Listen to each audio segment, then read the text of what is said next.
नींबू खरबूजा बॉयल 2.0 बहुत ही बवाल मचा दिया है। ठीक है, फाइनली 3 लाख सब्सक्राइबर पूरा हो चुका है। उनके बाद जो है गाने ने व्यूज़ क्रॉस किया है लगभग 30 मिलियन। बहुत ही बवाल हो चुका है।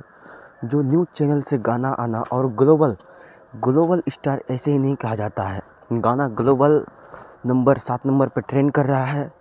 फिर टॉप 100 इंडियन म्यूज़िक में भी 2 नंबर पे ट्रेंड कर रहा है। ठीक है, गाना खेसारी लाल यादव जी का है। तो फाइनली जो न्यूज़ चैनल से गाना आना और 3 लाख सब्सक्राइबर फाइनली हो चुका है। और उसके बाद जो गाने ने व्यूज़ क्रॉस किया है, उस गाने ने व्यूज़ क्रॉस किया है लगभग 30 मिलियन से भी अधिक ज़्यादा हो चुका है। ठीक है, बहुत ही तहलका मचा चुका है खेसारी भैया। इस बार बहुत ही बवाल होने वाला है।